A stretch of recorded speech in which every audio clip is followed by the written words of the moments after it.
E o capítulo 10 inicia dizendo: tendo chamado os seus 12 discípulos. Os seus 12. Eu acho interessante, primeiro, essa expressão, os seus 12.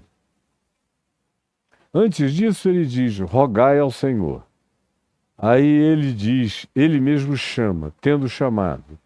Ou seja, ele é o Senhor a quem se deve pedir que envie os trabalhadores para a seara, e ele mesmo dá a demonstração disso, respondendo à oração que ele pede que os discípulos façam, chamando aqueles primeiros discípulos para serem os primeiros trabalhadores explícitos dessa seara, da qual eu faço parte e convido você a fazer parte também. A segunda coisa é essa designação específica dos seus 12. E o número 12 é um número que se repete muitas vezes no contexto da Bíblia e no contexto da história e da cultura universal de todos os humanos. Começando pela cultura universal, a gente tem os 12 meses do ano, no mundo inteiro, em todas as culturas, seja no calendário solar ou lunar, são 12 meses no ano. Você tem no zodíaco os 12 signos do zodíaco, em cada mês, os 12 meses do ano. E você tem pontos de referência energética declaradas nos xamanismos do mundo inteiro, que são grandes 12 pontos energéticos planetários, ou grandes 12 portais. Eu estou falando numa perspectiva de cultura universal, variada, dos povos. E quando você... E aí era uma quantidade enorme. Eu tenho, inclusive, alguns documentários aqui comigo que falam da variedade universal, da sequência, da utilização do número 12, o que inegavelmente faz o número 12 um arquétipo, uma numerologia de natureza simbolicamente importante para os humanos no curso da história. E aí na Bíblia eles estão presentes. O número 12, os numerais agregados em 12 unidades estão manifestos em diversas ocasiões. As mais conhecidas são as 12 tribos de Israel, e que estão presentes numa quantidade enorme de alusões. A gente tem as 12 portas da Nova Jerusalém, que tem 4 lados, a cidade é quadrangular, com 3 portas em cada lado, 12 lados. E aí a gente tem aqui os seus 12 discípulos de Jesus, a quem ele chamou de apóstolos posteriormente, que não é uma designação de um cargo superior, é de uma função representativa. Apóstolo significa aquele que carrega uma boa nova e que a leva aonde pessoas nunca ouviram. De modo que aonde quer que alguém leve a boa nova para quem nunca ouviu, sejam etnias, sejam grupos culturais, sejam subgrupos, sejam realidades tribais de natureza étnica ou simplesmente subcultural, em qualquer ambiente da sociologia humana, quem quer que tenha a capacidade de fazer a tradução e que tenha a capacidade de fazer a releitura adaptada para a compreensão melhorada desses subgrupos que às vezes nem sempre entendem a língua escorreita, por exemplo, do português. Eu, quando falava e falei a vida inteira a grupos diferentes, sempre me servi da linguagem corrente daquele grupo. Se você vai pregar num presídio, você tem que aprender a linguagem dos apenados. para poder comunicar o evangelho a eles. Eu pregava para os hippies e falava a linguagem dos hippies. Eu pregava para os playboys e falava a linguagem dos playboys. Eu pregava para os milionários, para os empresários e falava a linguagem dos empresários, dos milionários. Eu pregava, na maior parte das vezes, para uma quantidade imensa de pobres. E a minha temática era a temática que partia de onde eles estavam, da pobreza total, da necessidade absoluta, material, bem básica. Eu pregava para os grupos e prego para os grupos acadêmicos e uso a linguagem básica acadêmica, que é aquela na qual eles se sentem mais confortáveis ouvindo. Ou seja, o recurso vernacular, o recurso semântico, o recurso da variedade de línguas, é algo que aquele que quer ser um apóstolo, um levador da boa nova para grupos que nunca ouviram, para subgrupos que nunca discerniram essa palavra, precisa aprender. O apóstolo tem que aprender a linguagem desses aos quais ele se dirija. Isso é o significado de ser um apóstolo. Óbvio, tem aqueles 12 apóstolos de Jesus, que foram também testemunhas oculares da sua ressurreição e dos fatos, começando no batismo de João até a ressurreição de Jesus. Esses são inigualáveis. Esses são irrepetíveis. É acerca desses que o Novo Testamento diz que nós fomos erigidos, construídos sobre a pedra angular, que é Cristo Jesus, a pedra angular, que é Cristo Jesus, a pedra angular, e a sequência do amuralhamento, do nivelamento, do prumo, foi feita com base no alinhamento dos profetas e dos apóstolos com o prumo e com o nivelamento dado pela pedra angular, que é o Evangelho absoluto de Cristo Jesus. Então, o que os apóstolos falam de acordo com os alinhamentos do Evangelho de Jesus e o que os profetas falam de acordo com esse mesmo alinhamento é o fundamento sobre o qual a verdadeira Igreja de Deus é construída. Não é sobre as opiniões de fulano, beltrano, nem de doidos americanos, nem de profetisas americanas que disseram que tiveram revelações, nem desse pessoal que anda chutando a bola para dentro do inferno e mandando vocês correrem atrás, aí na internet, para todo lado. Me dá compaixão de ver a ignorância de milhões e milhões e milhões. Isso aí não tem nada a ver com Jesus. O que eles chamam de igreja ali é uma congregação para reunir os explorados e os manipulados. Não é a igreja de Cristo Jesus, é só um apelido manipulativo. Mas eu é que sou herege, vocês me acusam porque não entendem nada. Quando Jesus chamou esses 12 figurariam como evangelhos ambulantes da Boa Nova, porque nenhum deles recebeu a incumbência, andando com Jesus, do batismo de João até a ascensão de Jesus aos céus. Nenhum deles recebeu a incumbência de ser escriba de Jesus, de ser o historiador de Jesus.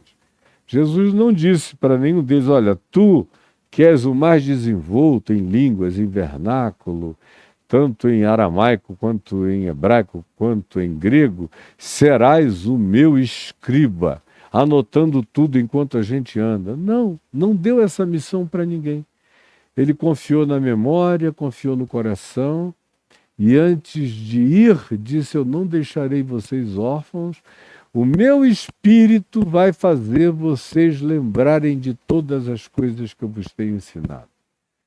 Por isso eu gosto e não troco, estou satisfeito com os 4 evangelhos, Mateus, Marcos, Lucas e João, porque eles são coerentes entre si. diferentemente dos muitos evangelhos apócrifos do segundo e do terceiro séculos, que são profundamente incoerentes, tanto incoerentes entre si quanto em relação a esse eixo de prudência, de bom senso, de coerência que a gente encontra no testemunho desses que, quando não foram os escritores diretos do Evangelho posterior, foram aqueles que narraram de maneira direta para os escribas secundários vivos, alguns dos quais também acompanhantes de Jesus entre o batismo de João Batista e a ascensão à presença de Deus, de modo que esses 4 evangelhos são aquilo que nos oferece, de maneira textual, uma pedra fundamental para fazermos uma síntese e uma sinapse do entendimento da mente de Cristo. E as outras coisas que se alinhem, os profetas e os apóstolos. Encontrando esse alinhamento, está feito o fundamento para erigir a verdadeira Igreja de Cristo, a verdadeira catedral espiritual, universal de Deus no mundo, o verdadeiro corpo de Cristo que carrega dons, solidariedades e leva em si mesmo o enervamento da sensibilidade do Espírito Santo por todo o mundo. E essas pessoas vão sentindo a dor humana em nome de Cristo Jesus como genuínos extensores e membros do corpo de Cristo espalhados pela terra, sejam eles de igrejas do cristianismo ou não, mas se forem gente do amor, como diz João, gente que ama, que vem de Deus, que procede de Deus e conhece a Deus, esses são os verdadeiros, genuínos filhos de Deus, com doutrina ou sem doutrina, com instrução ou sem instrução, são esses que fazem a obra de Deus, esses são os extensores do corpo de Cristo na face da terra, esses que pensam a vida com amor, compaixão, justiça, misericórdia, bondade, verdade, fidelidade, com as éticas das pautas de Jesus, sabendo do Evangelho ou não, todavia se praticando isso, como Paulo diz em Romanos 2,16, eles se tornam juízes para si mesmos. No dia em que Deus abriu os segredos do coração, nós vamos ver como eles eram lindos e faziam parte da verdadeira igreja de Deus que você não reconheceu, que você não enxergou, que você desprezou, enquanto você abraçou essa moura torta, adoecida, essa bruxa enfeitiçada de maldades, de poções malignas, ministradas a você todos os dias em nome de Jesus, e só porque é feito em nome de Jesus você acha que precisa acolher essa realidade tão horrorosa. Pois bem, Jesus chama, roguem ao Senhor, e Ele é o Senhor, Ele mostra que é o Senhor e chama os seus 12, que não são os 12 filhos de Jacó, são os seus 12 discípulos, não são 12 tribos. Aqui acaba o tribalismo. Na manifestação do chamado desses apóstolos, acaba o tribalismo, acaba o culto ao monoliticismo cultural judaico, acaba aqui a necessidade do pedigree e das linhagens puras do judaísmo. Isso nunca foi um critério de nada para Jesus, sob hipótese nenhuma. E a gente vai ver isso. Tanto quanto não há nenhum traço de que Jesus faça opção preferencial pelos acadêmicos da teologia. De modo nenhum. E quando Paulo, que não andou entre o batismo de João e a ascensão de Jesus ao céu, é chamado de apóstolo e aceita para si essa condição, é porque ele é alguém que, mais do que a soma de todos esses apóstolos, leva o evangelho antes de todos eles para onde ninguém tinha levado e com um desassombro que ninguém antes dele jamais fizera, nem sequer conhecera. E muitos desses que depois cresceram e se tornaram maduros, desses apóstolos, desses 12, tiveram em Paulo um provocador extraordinário dessa mensagem, considerando o seguinte, por exemplo, que o irmão de Jesus, Tiago, líder da igreja em Jerusalém, não faz parte desse grupo aqui, dos 12. Considerando que Judas, irmão de Jesus, autor da Epístola Única do Novo Testamento, também não faz parte desse grupo aqui. Tanto quanto Paulo, que chegou, como ele mesmo disse, como um nascido fora de tempo, nascido ec trauma, arrancado por fórceps, tendo entrado em sofrimento, um estilo de vida cheio de ódio que adotara contra os discípulos de Jesus, ele é arrancado pelo fórceps da graça de Deus às portas de Damasco e se torna apostolarmente um indivíduo superior em consciência a todos os que o precederam. Adquiriu conhecimento do Cristo eterno mais profundo do que aqueles que conheceram Jesus na intimidade, mas não souberam fazer a leitura da universalidade e da transversalidade de Cristo, como Paulo fez mais do que todos os demais. Pois bem, ele chama os seus 12 discípulos, os que aceitaram viver sob a disciplina. A disciplina não é régua, bate aqui, tira a mão daí, menino. Paulo diz que não tem nada a ver com não toques isso, não pegues aquilo, não olhes para aquilo outro, não bebas aquilo, não chegues perto disso. Isso aí, Paulo diz, tem aparência de sabedoria, mas não tem nenhum valor contra a sensualidade. Não. Os discípulos são pessoas que aprenderam que não é o que entra pela boca o que contamina o ser humano, mas é o que sai do coração. São esses que aprenderam a inversão radical dos significados e dos valores. Esses são os discípulos. São os que aceitaram a disciplina do Evangelho, que está bem explicitada, como eu fiquei meses com vocês expondo aqui em Mateus, do capítulo 5 ao fim do capítulo 7, no chamado Sermão do Monte, nos oráculos do Senhor. Esse é o Evangelho a ser ensinado. Esse é o caminho, a verdade e a vida a serem ensinados a todos os homens. Não é, olha, Jesus morreu por ti na cruz. Doeu pra caramba, meteram pregos, ele sofreu, foi todo chicoteado.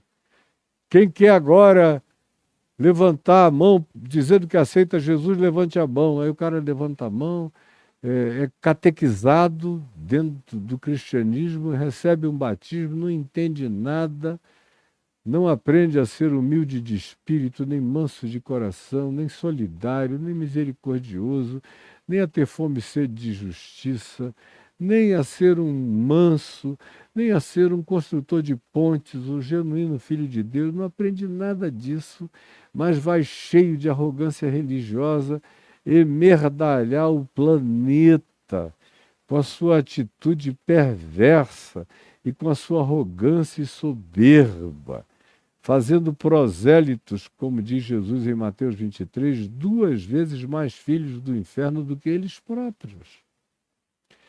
Então, para ser discípulo é alguém que se submete à disciplina do amor, do fruto do Espírito, que é amor e com tudo que do amor decorre, e que está bem sintetizado em Mateus 5, até o capítulo 7, e que tem a sua suma totalmente definida naquilo que Jesus disse: o que quereis que os homens vos façam, fazei vós primeiramente a eles, porque essa é toda a lei e os profetas.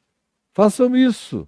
Amai-vos uns aos outros como eu vos amei. Um novo mandamento eu vos dou, que vos ameis uns aos outros, assim como eu vos amei. Esse é o novo e é o único mandamento. Quem ama, cumpre o resto todo naturalmente, sai pelos poros. O amor não precisa de catequese. O genuíno amor ágape de Deus, quando entra na gente, esse amor que aprende a se dar, se sacrificar, se doar primeiro ao próximo, já vem com tudo pronto no coração. Agora, Se não houver amor, pode catequizar o que você quiser, nada aproveitará, continua todo mundo tosco, empedrado, impermeável, feio, enojando o evangelho e alimentando o cristianismo, que é essa coisa amorfa, essa hidra que não tem nem DNA de Jesus sequer em si mesmo. Então ele chama os seus 12 submissos à disciplina do Sermão do Monte, do ensino do amor, do mandamento único que ele nos deu. E deu-lhes, Jesus, autoridade. Essa autoridade transferida, essa exousia, que é aquilo que eu atribuo a alguém, e que, em sendo Deus atribuindo isso a mim, e dando isso a mim, e designando isso, e vindicando isso na minha vida, vindicado está. E ninguém tira e ninguém arranca. Porque, como diz Paulo em Romanos, no capítulo 11, os dons e a vocação de Deus são irrevogáveis. Pois bem, deu-lhes autoridade. Eles receberam essa autoridade sobre espíritos imundos, sobre os quais eu venho falando. Aqui, um fragmento aqui, outro ali, mas já deu para vocês irem montando um significado de quem sejam esses espíritos imundos. Ontem mesmo e anteontem eu falei bastante a respeito deles aqui. Deu autoridade para os expelir, sai! E não tem a ver com um grito. Eu já expeli muito demônio só olhando para eles. E eles dizendo, não me olhe assim, é insuportável esse olhar de amor, eu não aguento. E olha, pernas para que te quero, foram embora, eu não abri nem a minha boca. Como eu já fiz isso tanto à distância, pessoas me telefonam dizendo, eu estou com uma pessoa terrivelmente endemoninhada aqui, tá arrebentando tudo, é um negócio horroroso, não tem quem segure. E eu digo, bota aí no Viva Voz. E faço uma oração daqui, sem nenhum histrionismo, sem nenhum histerismo, sem nenhuma gritaria, tomando posse da autoridade que é minha em Cristo Jesus, como um discípulo autorizado pelo Evangelho, eu digo, deixa essa pessoa em nome de Jesus. E sabe o que acontece? Eles deixam, eles obedecem, eles vão embora. Ora, lá em Atos 19 se diz que até mesmo objetos do uso pessoal de Paulo, por exemplo, um bilhetinho que ele guardasse, como eu guardo tantos, esse aqui é da minha mulher, tão lindo, meu marido, meu amor, eu guardo. Tem anos esse bilhete, me fez tanto bem quando ela botou isso aqui um dia. E aqui dentro da minha Biblinha está cheio de coisinhas assim. Eu marco a minha Bíblia com sinais de amor. Pegavam coisas de Paulo, lenços, aventais, coisas do uso pessoal e levavam para casa de doentes e endemoninhados lá em Éfeso. E o texto de Atos 19 diz que os espíritos imundos saíam das suas vítimas e as enfermidades as deixavam. Aí você diz, Caio, explica isso. Eu não tenho nenhum problema com nada disso. Você que recebeu uma catequese onde as coisas ou não são assim, ou tudo que seja assim é outra coisa, mas eu não sou nenhuma coisa nem outra. Eu sou um homem do Evangelho e do equilíbrio praticado segundo Jesus. Por isso vocês nunca vão me compreender e poucos encontrarão identificação com a minha lucidez no Evangelho em Cristo Jesus. Pois bem, deu-lhes essa autoridade de expelir. E eu vejo pessoas que me encontram por aí afora que dizem, eu estava assistindo o seu programa na internet. E ao meu lado, uma pessoa da família que vem oprimida e endemoninhada há anos.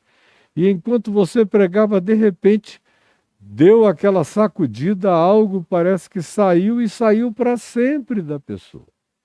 Outros me dizem, foi comigo que aconteceu.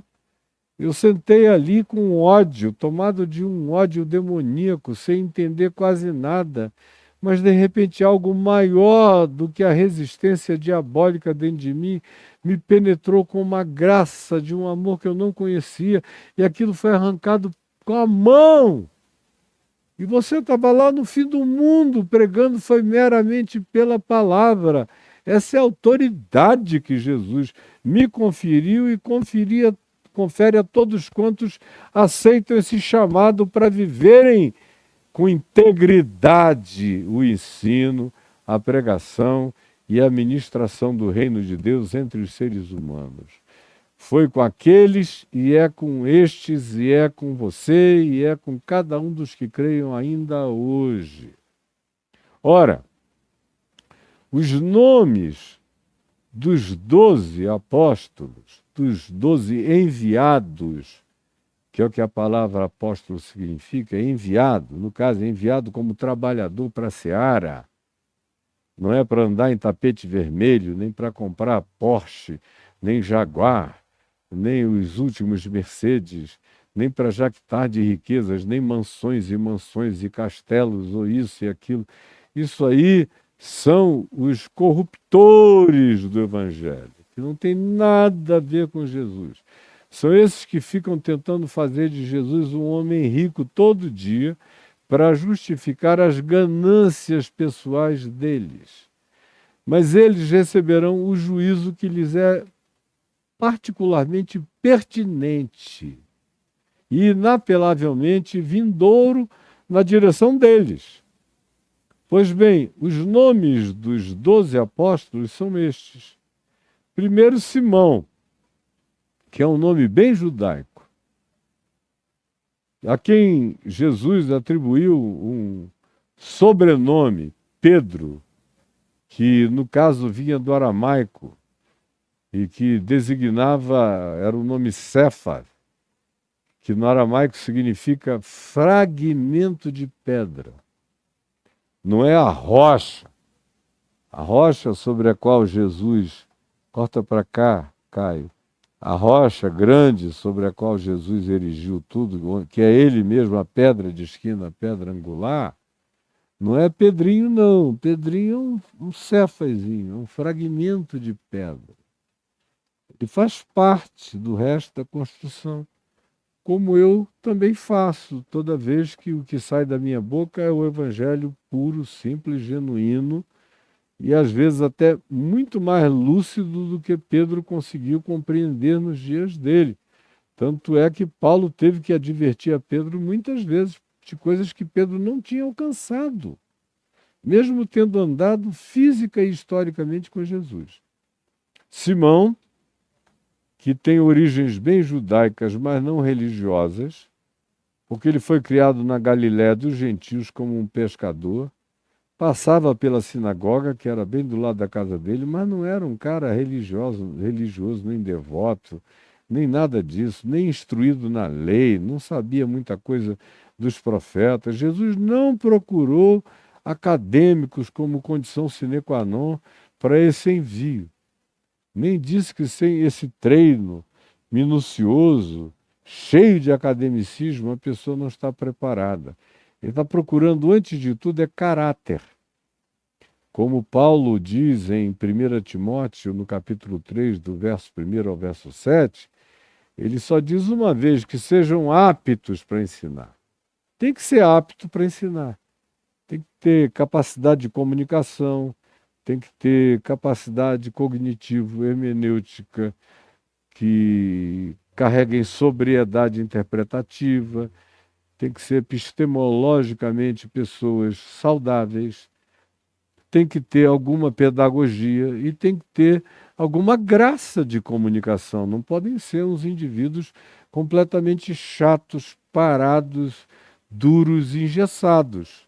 Esses servem para muitas outras coisas, mas não para serem aqueles comunicadores que vão falar com um grande número de pessoas. Para isso, Jesus não dispensou o poder da comunicabilidade. Mas a ênfase que Paulo dá, que é a mesma de Jesus, conquanto diga seja apto para ensinar, o resto se concentra em caráter. que seja marido bom em casa, que saiba cuidar dos filhos com amor, com admoestação, com carinho, com bom senso, que tenha bom testemunho do pessoal de fora, do pessoal da sociedade secular circundante, que olhe para eles e diga: isso aí é gente boa de Deus, é gente íntegra, é um ser humano justo, é uma pessoa maravilhosa. Tem que ter o testemunho pagão como validação dessa figura. Sem esse testemunho dos de fora, não adianta ter a congregação toda jurando que o cara é legal, porque para o apóstolo Paulo, para Jesus, o testemunho que vale é aquele que vem do mundo em estado perplexo e boquiaberto ao constatar um ser humano lindo e bonito de Deus caminhando entre eles. Pois bem, Simão tem esse nome, que é judaico, embora ele próprio não tenha um pingo de religiosidade e de treinamento religioso nele. É uma figura muito mais identificada por esse outro nome aramaico, Cefas, porque ele é uma pedra lascada, ele é um ser cortante, ele é um indivíduo que é um fragmento que lasca, ele é uma lasca às vezes desconfortável, mas é fundamental que ele esteja ali com as características que superabundam dele na descrição dos 4 evangelhos. Ele é o indivíduo mais exposto, é o que mais ousa falar, é o que mais erra, mas também é um dos que mais acertam. É um indivíduo com algumas perguntas importantes que arrancaram de Jesus respostas de natureza essencial. É um ser humano que tem a sua humanidade à flor da pele, com capacidade de subtezas maravilhosas e subtezas ridículas, repreensíveis, como toda vez que aconteceu, Jesus repreendeu. Ele é um indivíduo que tem arroubos de coragem, mas nem sempre tem coragem de sustentar o que ele prometeu na hora em que o aperto chega. Ele tergiversa, ele vacila, ele dissimula. Não foi só quando traiu a Jesus 3 vezes na casa de Caifás. A gente vê Pedro na mesma dissimulação lá antes de ir batizar Cornélio em Atos 10, na casa de Simão o Curtidor. A gente o vê na mesma tergiversação, na mesma vacilação, quando Paulo adverte em Gálatas, nos capítulos 1 e 2, foram escritos para Pedro e Barnabé, que tinham caído da dissimulação dos judaizantes de Jerusalém. A gente vê Pedro tem essa dificuldade. O que em Paulo superabunda de assertividade, em Pedro pode haver assertividade, tanto quanto pode surgir subitamente uma determinada recuada autopreservativa. Faz parte da personalidade, da fraqueza dele, da gente compreendê-lo. Tem coisas lindas nesse homem e tem coisas de fragilidade humana a serem percebidas. Nada demais, todos nós temos nossas coisas melhores e nossas coisas que não são tão boas assim. Mas esse cara, apesar disso, assume uma liderança pelo papel de protagonista de comunicação, pela capacidade de correr primeiro, de pegar as redes, de puxar para a praia, de dizer é um fantasma. Aí Jesus diz: ó, não, sou eu. E ele diz: então, se és tu, deixa eu ir andando sobre as águas. Ele tem esses arroubos incomparáveis. Depois afunda, mas é socorrido. E daí? Eu prefiro um cara assim do que aquele que não se expõe para nada, que se protege de tudo, ou que só fala depois que já está tudo resolvido, ele chuta o cão morto. Esse aí não é aquele com quem eu me identifico exatamente. Eu posso até ter muito carinho por ele, mas para mim vai ser sempre um ente acovardado e que eu não chamo em primeiro lugar para nada. Até aceito uma colaboração dele, mas não boto muita fé, não. Ele está oferecendo, deixa ele fazer até onde ele aguentar, mas eu, para chamar, para andar comigo, não serve.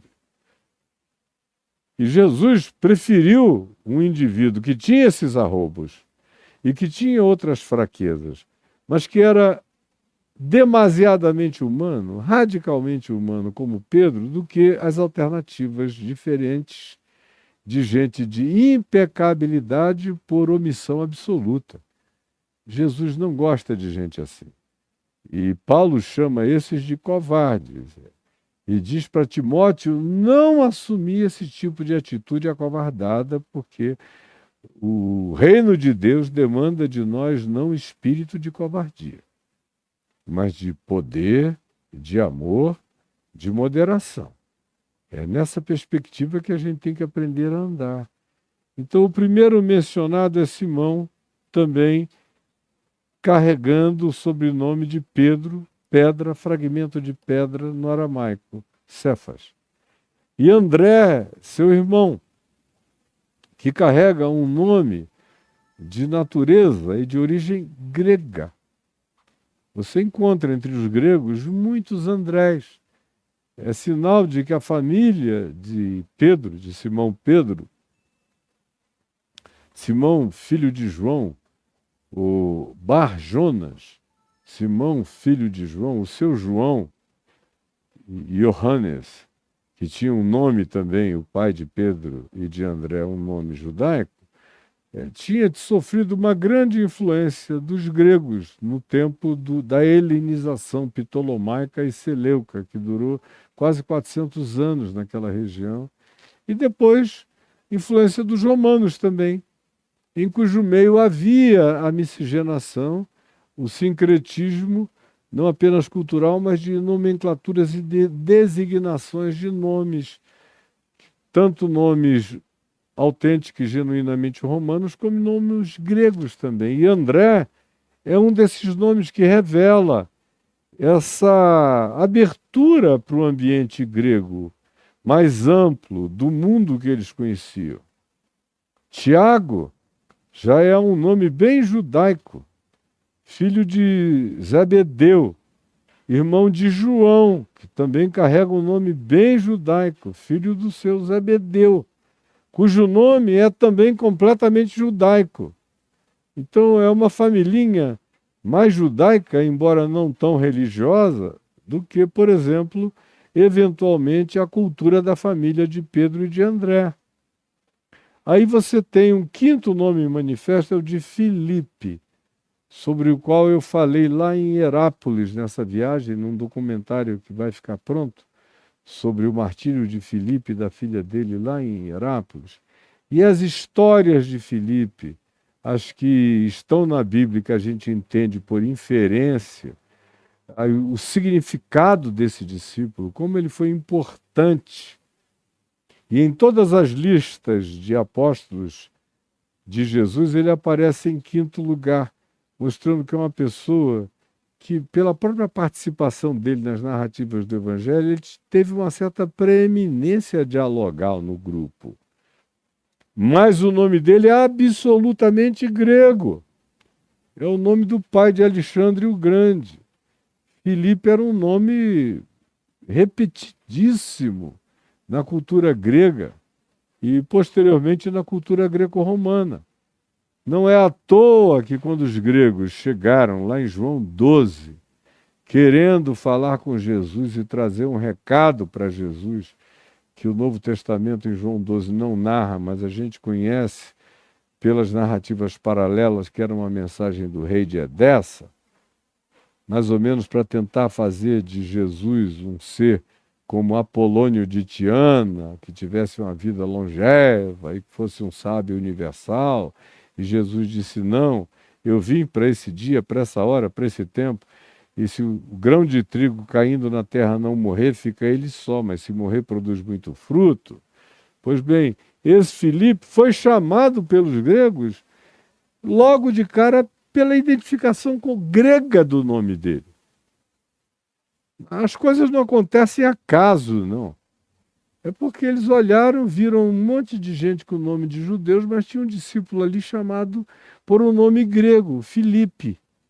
Aí Filipe vai e procura um outro, vai com André. E aí reúnem nomes gregos e cultura grega para levarem esse pedido dos gregos de verem a Jesus.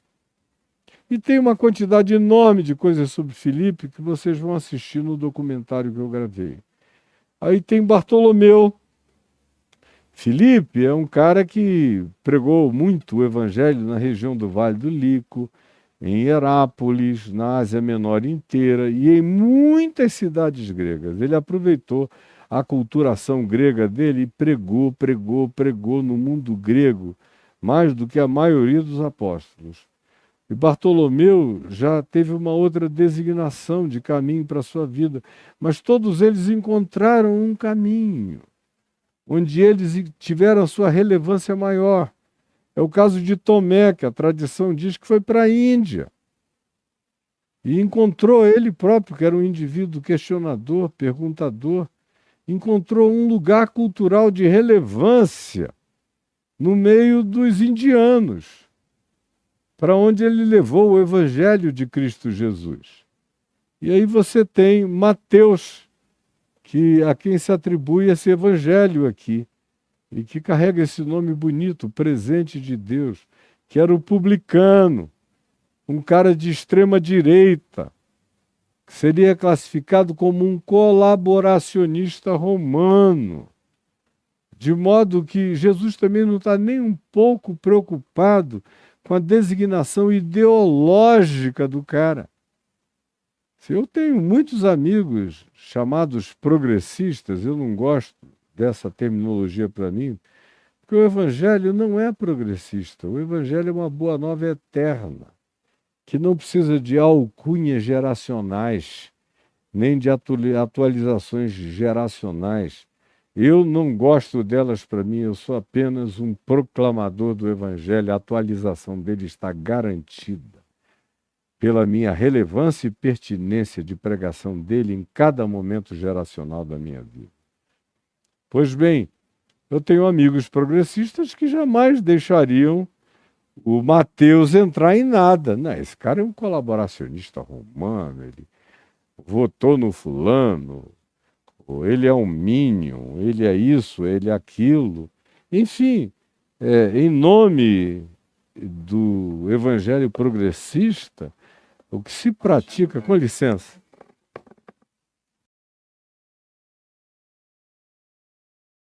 evangelho progressista, o que se pratica de preconceito, intolerância, idiotice é extraordinário.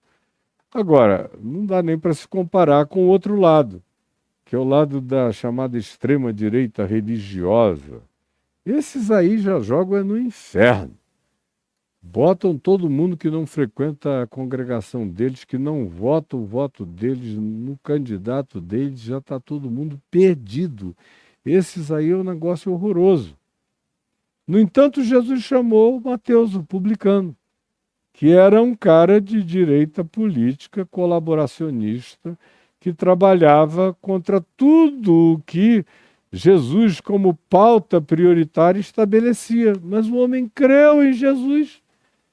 E Jesus não fez nenhum relatório de como tinha sido o passado desse indivíduo. Nenhum. Ao contrário. Simplesmente vem. E depois esse homem recebe, se não foi ele que escreveu o Evangelho, é atribuído a ele pela pertinência dele e o significado dele como genuíno apóstolo de Cristo Jesus. Aí vem Tiago, filho de Alfeu, é uma repetição de nome judaico, e era, portanto, um judeu, Tadeu, que já é um filho do período intertestamental pelo nome. Tadeu não é um nome judeu original, antigo, já é um nome que carrega uma determinada simbiose cultural com o período da helenização judaica. E aí vem Simão, que é um nome bem judaico, o Zelote, que é um cara de esquerda. Não chega a ser a extrema esquerda religiosa do judaísmo. A extrema esquerda eram os sicários, que chegavam a ser praticamente terroristas religiosos. É um grupo que puxava da faca. Esses sicários são radicais. Não tem nenhum deles aqui. Mas tem um indivíduo notoriamente de esquerda, que queria a libertação de Israel, expulsar os romanos, que tinha feito parte de movimentos conspiratórios, de sublevações variadas. Por isso ele carrega esse apelido, porque ele era um ser engajado no movimento político-religioso dos zelotas de esquerda. E Jesus não quis saber, assim como chamou Mateus de direita, chamou Simão de esquerda. E Judas Iscariotes, que é um acadêmico, muito provavelmente é o único ser mais academizado do grupo, e que veio a ser aquele que o traiu, e que é uma pessoa em relação a quem eu tenho muita compaixão, porque, no mínimo, ele foi tocado de remorso. Pegou a grana, jogou de volta para o templo e, tocado de remorso, se suicidou. São ações e movimentos bonitos. Dos males, o menor.